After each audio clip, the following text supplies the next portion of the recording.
ஓவனிங் மக்கள் நீங்கள் பாரு கேட்குறது மொக்க கம்பெனி நாங்கள் ஹோஸ்ட் இந்த படம்லாம் வருமாடா அப்படின்னு சொல்லி யோசிச்சுட்டு இருக்க அந்த சமயத்தில் கண்டிப்பாக வரும்னு சொல்லி இப்போதைக்கு நம்ம தண்டர்போல்ட்ஸ் படத்துக்கான சில இன்ட்ரெஸ்டிங்கான செட் வீடியோஸ் வந்து பார்த்தீங்கன்னா நம்ம ஃப்ளோரன்ஸ் பே அவங்களுடைய இன்ஸ்டாகிராமில் அப்டேட் பண்ணியிருக்காங்க. ஏன் அந்த டவுட் இருந்துச்சுன்னா நம்ம பாபைகர் இப்போ லேட்டஸ்ட்டாக அந்த செட் ஆகாத நிறைய மார்வல் படங்கள் வந்து பார்த்தீங்கன்னா தூக்கிட்டு இருக்கதா ஒரு நியூஸ் கேள்விப்பட்டிருப்பீங்க. பட் அப்படி இல்லை, இப்போதைக்கு இந்த படத்துக்கான ப்ரொடக்ஷன்லாம் ஆரம்பிச்சிருக்கு. ஸோ பாசிபிளி எனக்கு தெரிஞ்சு கூடி சீக்கிரம் இந்த படம் பற்றின நிறைய இன்ட்ரெஸ்டிங் அப்டேட்ஸ் கிடைக்கும்னு நினைக்கிறேன். ஸோ அதுக்கான ஃபர்ஸ்ட் வீடியோவாக இப்போதைக்கு ஃப்ளோரன்ஸ் பே ஒரு செட் வீடியோ ரிலீஸ் பண்ணியிருக்காங்க. செட் வீடியோவில் பெருசாக ஒன்றும் இல்லை, 2-3 இன்ட்ரெஸ்டிங்கான டீட்டெயில் மட்டும் இருக்கு. அதை மட்டும் டிஸ்கஸ் பண்ணிடுவோம். ஆரம்பத்தில் உங்களுடைய கேரவான்ல இருந்து நம்ம எலினா உங்களுடைய புது காஸ்டியூம்ல வெளில வராங்க. ஸோ உங்களுக்கு புது சூட் பற்றி கொடுக்கப்பட்டிருக்கேன். ஸோ இப்போ ப்ரீவியஸாக இருந்த அந்த பிளாக் கலர் சூட்ல எடுத்து பார்த்தீங்கன்னா கொஞ்சம் பிளாக் கலர் அதிகமாக இருக்கும். பட் இது ரொம்ப கிரீன் கலராக இருக்கு. இந்த படத்துக்கான ரிலீஸ் பண்ணப்பட்ட அந்த ப்ரொமோஷன் ஆட்லையுமே நீங்க பாருங்க, எலினா வந்து ஒரு கிரீன் கலர் சூட் தான் போட்டிருப்பாங்க. ஐ மீன் கிரீன் கலர் ஜாக்கெட் மாதிரி.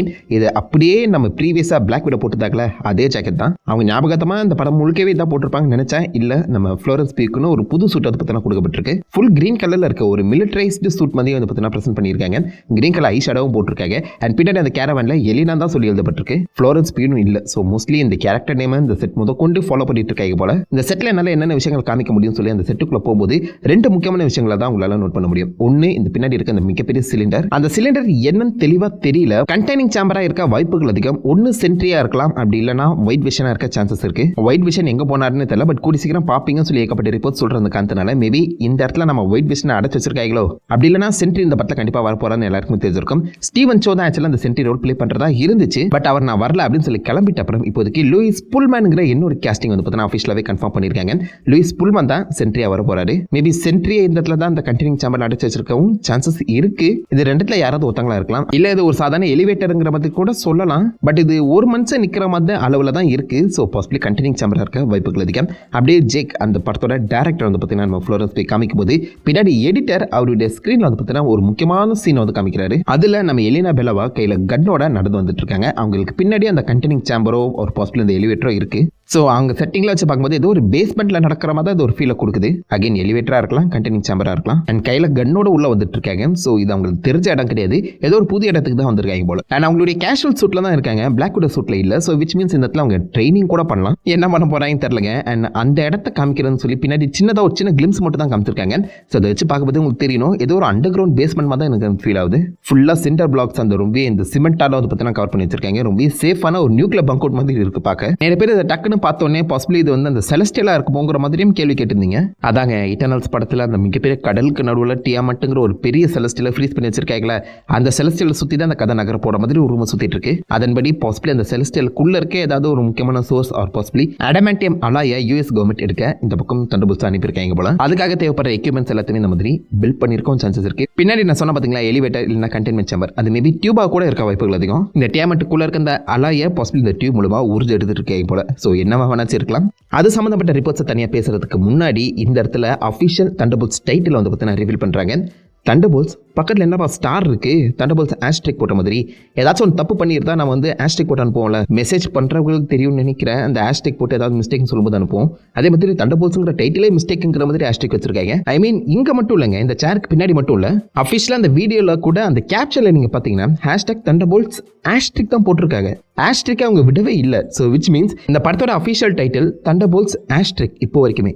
பட் ஏன் அந்த ஆஸ்ட்ரிக்கை போடணும்? ஸோ கிடைச்சிருக்க அந்த ரிப்போர்ட் படி பார்க்கும்போது இந்த தண்டர்போல்ட்ஸ்ங்கிற ஒரு பேர் வந்து ஜஸ்ட் ஒரு பிளேஸ் ஹோல்டர் நேமாக தான் இருக்க போதுங்கிற மாதிரி மென்ஷன் பண்ணியிருக்காங்க. அதாவது இந்த தண்டர்போல்ட்ஸ் டீமுக்கு வந்து பார்த்தீங்கன்னா வேற ஒரு பேர் தான் யோசிச்சுட்டு இருந்தாங்களாம். லைக் இந்த டார்க் அவெஞ்சர்ஸ், வின்டர் அவெஞ்சர்ஸ் படத்துக்குள்ள சொல்கிறேன். படத்துக்குள்ள இந்த டீம் ஃபார்ம் ஆன அப்புறம் அங்கே இருக்க எல்லா மெம்பர்ஸுமே நம்மளுக்குன்னு ஒரு நல்ல பேர் கொடுக்கணும், maybe dark avengers, winter avengers இப்படி கொடுத்துக்கலாமா அப்படின்னு சொல்லி பேசிட்டு இருக்கும்போது நீங்கள் அதை தனியாக முடிவு பண்ணிக்கோங்க. இப்போதைக்கு உங்கள் எல்லாருமே நாங்கள் தண்டர்போல்ட்ஸ்னு சொல்கிறோம், நீங்கள் முடிவு பண்ணிட்டு அப்புறம் பேரை மாற்றிக்கலாம் அப்படிங்கிற மாதிரி தண்டர்போல்ட்ஸ்ங்கிற ஒரு மொத்த பேருமே கிட்டத்தட்ட பிளேஸ் ஹோல்டர் நேமாக தான் அந்த படத்துக்குள்ள இருக்க போதும். படத்துக்குள்ள கதையை பொறுத்த வரைக்கும் தண்டர்போல்ட்ஸ்ங்கிற ஒரு டீம் பேர் வந்து பார்த்தீங்கன்னா ஃபைனலைஸ் பண்ணப்பட்ட பேரே கிடையாது. அந்த டீம் மெம்பர்ஸ் அந்த படத்தை முழுக்கவே சில முக்கியமான இடங்கள்ல பார்த்தீங்கன்னா இந்த பேரா இருந்தால் நல்லா இருக்குமா, அந்த பேரா இருந்தால் நல்லா இருக்குமா சொல்லி அந்த பேரை வச்சு சில ஃபன்னான சீக்வன்ஸ்லாம் இருக்குங்கிற மாதிரி சொல்லியிருக்காங்க. ஸோ ஃபைனலாக இப்படி தண்டர்போல்ட்ஸ்ங்கிற ஒரு பேரில் அவங்க செட்டில் ஆனாங்க அப்படிங்கிற மாதிரி கூட கதை போகலாம். எக்ஸாக்ட்லி லைக் சூசைட் ஸ்குவாட் மாதிரி தான் எனக்கு ஃபீல் ஆகுது. சூசைட் ஸ்குவாட்னு என்னதான் நம்ம கூப்பிட்டாலும் உண்மையான அந்த டீம் பேர் வந்து பார்த்தீங்கன்னா டாஸ்க் ஃபோர்ஸ் எக்ஸ் தான். அதே மாதிரி உண்மையான இந்த டீமோட பேர் வந்து செட் ஆகுறதுக்கு வரைக்கும் இவங்க தண்டர்போல்ட்ஸ்ங்கிற ஒரு பேரை யூஸ் பண்ணிக்கிற மாதிரி கூட கதை அமைக்கப்படலாம். பட் அகெயின் என்ன மாதிரி போகுதுன்னு தெரியல. பட் இப்போ வரைக்குமே இதை தண்டர்போல்ட்ஸ் ஆஸ்ட்ரிக்ங்கிற மாதிரி தான் ப்ரொமோஷன் பண்ணிட்டு இருக்காங்க. இது என்ன மாதிரி வரப்போகுதுங்கிறத பொறுத்தது பார்ப்போம். அதை தொடர்ந்து இந்த இன்ஸ்டாகிராம் போஸ்டோடையே சேர்த்து சில முக்கியமான எமோஜிஸ் வந்து பார்த்தீங்கன்னா ஆப்வியஸாக நம்ம ஃப்ளோரன்ஸ் பே வந்து ஷேர் பண்ணியிருந்தாங்க. அதை எமோஜிஸை பிரேக் டவுன் பண்ணிடுவோமா? ஸ்டார்டிங் வித் அந்த தண்டர் போல்ஸ் ஆப்வியஸ் அந்த தண்டர் சிம்பிள் வந்து பார்த்தீங்கன்னா போட்டிருக்காங்க. அதுக்கு நடுவில் நிறைய இன்ட்ரெஸ்டிங்கான இமேஜஸ் இருக்கு. ஸ்டார்டிங் வித் ஒரு கிரீன் கன் இருக்கு. கிரீன் கன், ஏன் கிரீன் கன்னை சூஸ் பண்ணாங்க? ஒருவேளை காமாரே கன்னா இருக்குமோ அப்படின்னு யோசிச்சுட்டு இருக்கும்போது தான் அந்த தண்டர் போல்ஸ் ப்ரோ மார்ட் கூட அந்த மேட்ச் பண்ண தோணுச்சு. ஸோ அதன்படி ஆப்வியஸாக வேல் இருக்காங்க. வேலுக்கு எந்த ஒரு சூப்பர் பவரும் கிடையாது. ஸோ அவங்க கன்னை தான் யூஸ் பண்ணி ஆகணும். ஸோ அதனால மேபி இந்த கிரீன் கன் கொடுத்துருக்கலாம். அதை தொடர்ந்து ஒரு ஸ்னோ ஃப்ளேக் இருக்குது. ஸோ ஸ்னோ ஃப்ளேக்குன்னு சொல்கிறத விட ஆப்வியஸாக இது வின்டர் சம்மந்தப்பட்ட ஒரு விஷயம் தானே. வின்டர் சொல்லும் போதே அவங்களுக்கு பிடிச்சிருக்கணும். ஆப்வியஸாக அந்த டீமில் இருக்க வின்டர் சோல்ஜருக்காக இந்த ஸ்னோ ஃப்ளேக்கை கொடுத்துருக்கலாம். பட் அதே சமயத்தில் இங்கே இருக்க எமோஜி பார்த்தீங்க ஒரு மெட்டல் ஆர்ம் இருக்குது. மெட்டல் ஆர்முமே நம்ம வின்டர் சோல்ஜருக்கு தான் செட் ஆகும். ஸோ எதுக்கு ஒரே கேரக்டருக்கு 2 எமோஜி கொடுத்துருக்காங்க? இப்போதைக்கு நம்ம வின்டர் சோல்ஜராக இருக்க பக்கி வந்து பார்த்தீங்கன்னா பிரெயின் வாஷ்லாம் பண்ணப்படலை. அவர் பக்கியாக தான் இருக்காரு, வின்டர் சோல்ஜராக இல்லை. ஸோ பாசிபிளி எனக்கு தெரிஞ்சு சீக்கிரட்டாகவே இந்த தண்டர்போல்ட்ஸ் டீமுக்குள்ள ஒரு வின்டர் சோல்ஜர் கேரக்டர் இருப்பாரோ, பக்கி மாதிரியே வேற யாராவது ஒருத்தங்களை இந்த பக்கம் நம்ம யூஎஸ் கவர்மெண்ட் பிரெயின் வாஷ் பண்ணி யூஸ் பண்ணுறாங்களோ ஒரு கேள்வி இருக்குல்ல.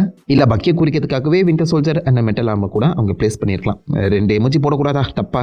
அதை தொடர்ந்து ஒரு கேக்டஸ் எமோஜி இருக்குது. இந்த டீமில் இருக்கவங்க யார் கூடயுமே கேக்டஸ் எமோஜி பார்த்தீங்கன்னா சிங்க் ஆகாது. மேபி எலினா பெலவா இப்போதைக்கு ஒரு கிரீன் கலர் ட்ரெஸ் தான் போட்டிருக்காங்க. அதை ரெசம்பிள் பண்ணுறதுக்காக கூட இந்த கேக்டஸ் எமோஜி யூஸ் பண்ணியிருக்கலாம். அப்படி இல்லைனா இந்த படம் டேரெக்டாக இந்த கேப்டன் அமெரிக்கா பிரேவ் நியூ வேர்ல்டோட ஒரு கண்டினியூஷன் தான் வரப்போகுது. ஸோ அந்த படத்தில் நிறைய ஹல்க் கேரக்டர்ஸ் இருக்காங்களே. ஸோ அதன்படி பார்க்கும்போது மேபி ஹல்கை டினோட் பண்ணுற மாதிரி இந்த கேக்டஸ் சிம்பிளை வச்சிருக்கலாம்.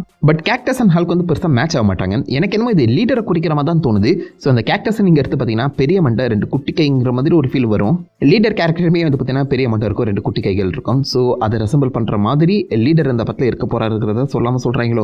மேபி யாருக்கு தெரியும், இந்த தண்டர்போல்ட்ஸ் டீமை ஃபார்ம் பண்ணதே லீடர் தாங்கிற மாதிரி கூட சொல்லலாம். இந்த கேப்டன் அமெரிக்கா 4 பார்த்தா தெரிஞ்சிருங்க. அதை தொடர்ந்து ஸ்பைடர், ஆப்வியஸாக பிளாக் விடோ. அதை தொடர்ந்து ஒரு காமெட் சிம்பிள். காமெட் செம்ம பவர்ஃபுல்லான ஒரு திங். அது எங்கேயுமே இந்த கேரக்டர்ஸ் கூட உங்களால் கம்பேர் பண்ண முடியாது. இந்த படத்தில் சென்ட்ரி இருக்க போகிறாள், மேபி சென்ட்ரியை குறிக்கிற மாதிரி கூட காமெட்டை போட்டிருக்கலாம். எனக்கு என்னமோ காமெட் சென்ட்ரி தான் குறிக்கும் தோணுது. அதை தொடர்ந்து ஒரு ஷீல்டு சிம்பிள் இருக்கு. ஸோ இந்த டீமில் 2 பேர் ஷீல்டு யூஸ் பண்ணுறாங்க. ஒன்று ரெட் கார்டியன், இன்னொன்று யூஎஸ் ஏஜென்ட். இந்த ஷீல்டு எனக்கு தெரிஞ்ச யூஎஸ் ஏஜென்ட் தான் குறிக்கும்னு தோணுது. அவர் தானே டார்க் வெஸ்ட் ஆஃப் நம்ம கேப்டன் அமெரிக்காவை இருக்க போறாரு. அண்ட் ஷீல்டுக்கு பேர் போனதும் அவர் தான். மேபி அது யூஎஸ் ஏஜென்ட்டாக இருக்கலாம். அதை தொடர்ந்து ஒரு ஸ்கல் சிம்பிள், ஆப்வியஸாக நம்ம டாஸ்க் மாஸ்டரை குறிக்குது. இதில் வரப்போகிற டாஸ்க் மாஸ்டர் இந்த பிளாக் விடோ டாஸ்க் மாஸ்டரா இல்லை ஒரிஜினல் டாஸ்க் மாஸ்டரான்னு தெரியல. ஏன்னா லைட்டாக கிளம்புன அந்த ரூமர் படி ஆக்சுவலாக நம்ம ஒரிஜினல் டாஸ்க் மாஸ்டர் தான் இந்த பிளாக் விடோவில் இருக்க அந்த கேரக்டருக்கு வந்து ட்ரைனிங் கொடுத்துட்டு இருக்காங்க. இப்போ ஒரிஜினல் டாஸ்க் மாஸ்டர் ரிட்டர்ன் ஆக போறாரு அப்படிங்கிற மாதிரி ஒரு ரூம் சுற்றிட்டு இருக்கு.